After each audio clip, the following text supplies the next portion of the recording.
Standard 10 physics CBSE electricity part 2 जिस दिन first video upload किए थे उस दिन बोले थे आप लोगों से, याद होगा कि ये थोड़ा बड़ा चैप्टर है और थोड़ा तोड़ कर धीरे धीरे हम लोग समझते हुए इसमें आगे बढ़ेंगे। खैर, समय को न बर्बाद करते हुए डायरेक्ट काम की बात करते हैं। Ohm's law. तो ओम्स लॉ एक बहुत इंपॉर्टेंट लॉ है स्टैंडर्ड 10 इलेक्ट्रिसिटी में।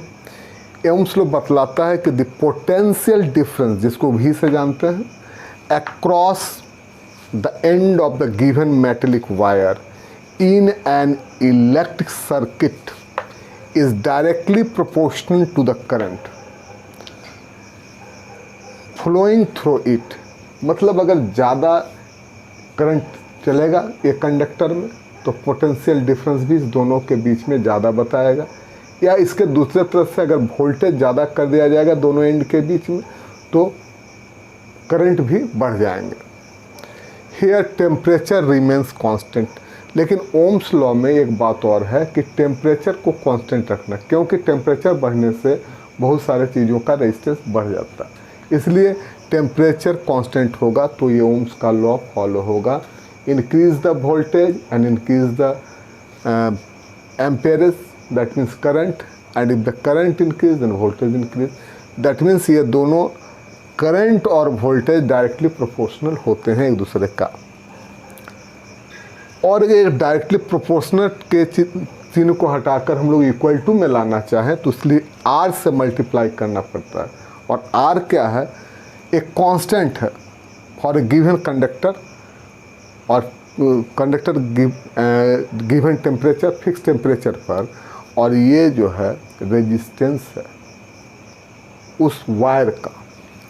तो resistance V is equal to I R, तो R is equal to V by I. तो रेजिस्टेंस क्या है? एक कांस्टेंट है जो कि V बाई आई के रेशियो से भी निकाल सकते हैं। तो क्या ओम का जो ये लॉ है हर समय लागू होता है? नहीं लागू होता है। इसका कुछ लिमिटेशंस है। ये जो है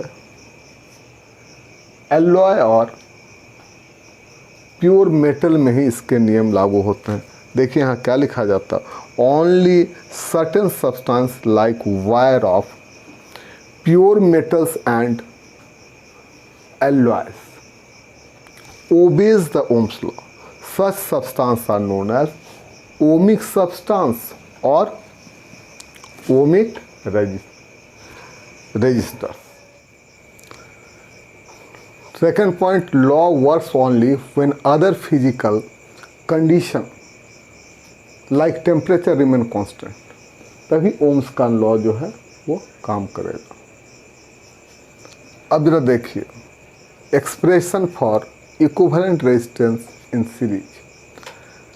आप देखे होंगे कि जो हम रेजिस्टेंस को सीरीज में जोड़ते हैं, one end of a resistance join to the first end, last end of a resistance join to the by the first end of one resistance, and the last end of the second resistance join to the resistance first end of the third resistance and so on.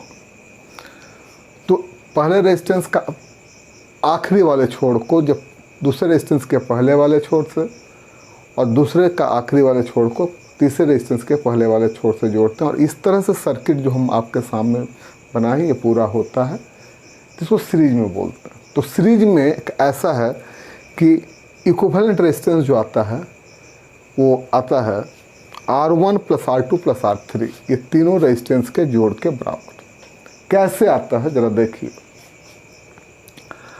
अब जब series में जोड़ते हैं तो uniform current रहता है, लेकिन voltage drop करता जाता है। यहाँ अलग वोल्टेज होगा, यहाँ अलग होगा, यहाँ पर अलग होगा। तो वोल्टेज क्या ड्रॉप करता है, कैसे ड्रॉप करता है, उसी के हिसाब से हम लोग कैलकुलेट करेंगे। मान लिया जाए ए और डी के पॉइंट के बीच में जो हमारा पूरे सर्किट का वोल्टेज वो भी है, तो ये ड्रॉप किया हुआ वोल्टेज ये हो गया V1, V2 और V3, ये तीनों के जोड़ के बराबर होंगे। ये V जो है V1 plus V2 plus V3 के बराबर होगा। अब जरा देखिए, V इक्वल टू क्या होता है? IR। जैसा कि हम लोग पहले भी देखे थे। तो V इज इक्वल टू होता है आई आर। तो S R I R S लिखा हुआ, एस का मतलब resistance in series, equivalent resistance in series, सीधे आर एस लिखा हुआ। तो ये V1 होगा IR1, V2 होगा IR2, V3 होगा IR3। अब I को कॉमन ले लेते हैं तो R1 plus R2 plus R3 हुआ। अब I और I कट गया तो ये रेजिस्टेंस RS जो है, अब जरा देखिए R1 plus R2 plus R3, यहीं पर आकर ये जो हमारा जो कैलकुलेशन ख़त्म होता है।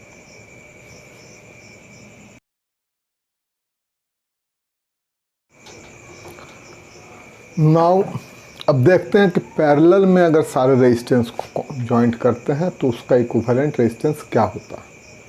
अब जैसे R1, R2, R3 तीन रेजिस्टेंस, इन तीनों का वन एंड एक तरफ और दूसरा एंड एक तरफ जॉइंट है, और तब इसमें A और B पॉइंट्स बैटरी से कनेक्ट कर देता है। ऐसे जो कनेक्शन होते हैं, all the three resistance, two और more than two, that means three और two resistance, one end joint to one end and another two end joint to the other end, and then current is connected, then this type of connection is known as parallel connection। तो parallel connection में क्या हो रहा है, देखिए यहाँ पर देखिए एम्पियर जो है करंट ये बढ़ जा रहा है,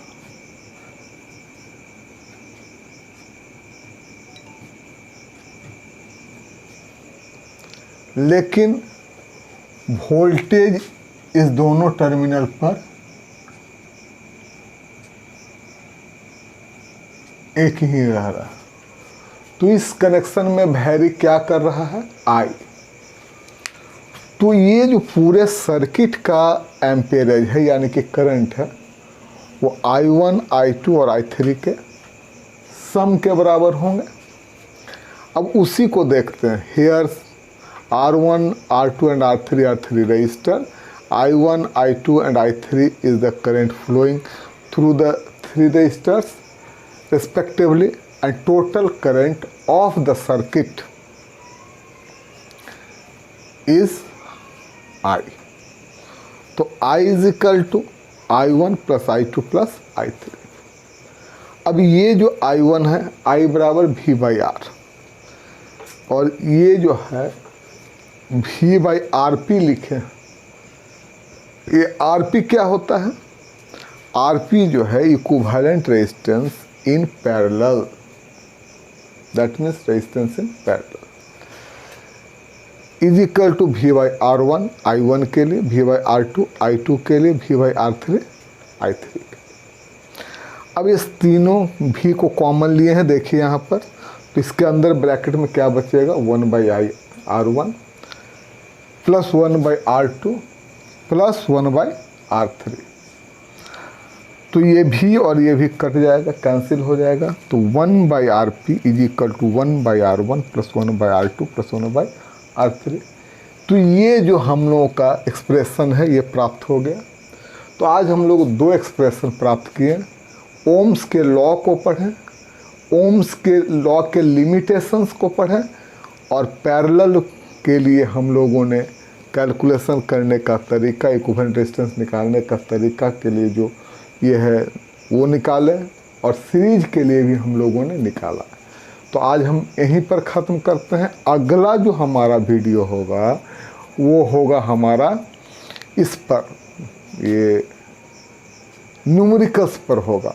और एक चीज़ अभी हम नहीं बताए हैं, रेजिस्टिविटी, तो वो उस पर भी बताएंगे, और उसके बाद न्यूमेरिकल का कुछ बनाएंगे, तब जाकर ये क्लियर होगा। आप लोग पेशेंस के साथ बने रहिए हमारे वीडियो के साथ। और मैं कहता हूँ कि आप जब हमारा पार्ट बन जाएगा और पूरे को पढ़ लेंगे तो एक जनरल, मैं ये नहीं कह रहा हूँ कि एकदम बिल्कुल ही कमांड हो जाएगा, लेकिन हाँ एक जनरल इतना अच्छा कंसेप्ट बन जाएगा कि बस आप हमारे नोट्स को पढ़कर चले जाएंगे तो निश्चित रूप से आपका जो मतलब एग्ज़ाम है ज़रूर अच्छा जाएगा, क्योंकि हम इसके क्वेश्चन आंसर भी आपको कराएंगे जैसा हम आपको पहले ही दिन से बोलते आ रहे हैं। लेकिन हाँ, हमारा थोड़ा सा वीडियो लंबा इसलिए होता है क्योंकि